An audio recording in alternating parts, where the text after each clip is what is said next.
এখনই দেশে ফেরার বিষয়ে সিদ্ধান্ত নেওয়ার সুযোগ তার জন্যে অবারিত এবং নিয়ন্ত্রণাধীন, একক নিয়ন্ত্রণাধীন নয়।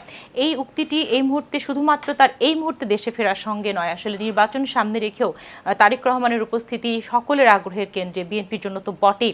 আপনার কাছে আমার প্রশ্ন, অনেকেই বলছেন যে এই মন্তব্যের পেছনে আসলে রাজনৈতিক আরো গভীর কোনো সত্য লুকিয়ে আছে, সংকট লুকিয়ে আছে। আপনার কি মনে হয় আসলে কি সেরকম কিছু?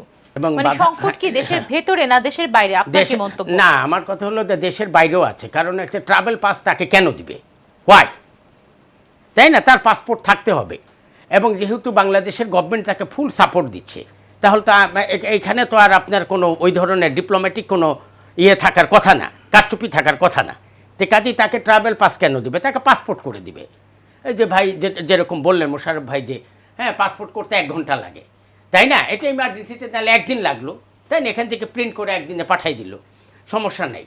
এগুলো তারা পারে। তবে এটা নয়, সেটা হলো যে আগের যে ফেসিবাদী গভর্নমেন্ট ছিল, বা যারা যারা তারেক জিয়াকে এই যে জেলখানায় পাঠিয়েছে, বা তার বিচারের যেসব আইনের ভিত্তিতে তার সাজা হয়েছে বা এইগুলো করেছে, তখন তখন বিদেশে যখন গেছে, তখন তাদের সঙ্গে কোনো অঙ্গীকারনামা আছে কিনা, এবং সেই অঙ্গীকারগুলোকে সে কি গুরুত্বভাবে দেখতেছে কিনা, সেইখানে কোনো বাধা তার থাকতে পারে কিনা, এটা একটু দেখতে হবে। আর আন্তর্জাতিক বিষয়ে আমার মনে হয় না তার এটা কোনো বাধা হয়ে দাঁড়াবে আর কি। এবং যদি বাংলাদেশের ন্যাশনাল ইস্যুতে কোনো সমস্যা না থাকে, এখন এখানে মনে করেন যে তার বাবা ছিলেন, তাই না, একজন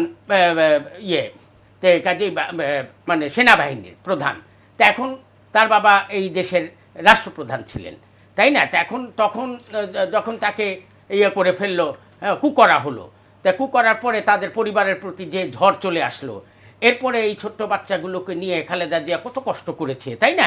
সেই কষ্টগুলো তো মনে করেন বুঝতে হবে, তাই না? বোঝার পরে যাই হোক, এখন এরপরে এত কাজ করলো দেশের জন্য, তাই না? তাকে এই যে আজকে 16 বছর ধরে যে মানে তিলে তিলে তাদেরকে শেষ করে দিল, তো এইটা তো একটা মানে জঘন্য ব্যাপার। এটা তো মানে মানবাধিকারের একদম এগেইনস্ট দ্য হিউম্যান রাইটস, তাই না? তো এই ধরনের কাজ তো ভালো না।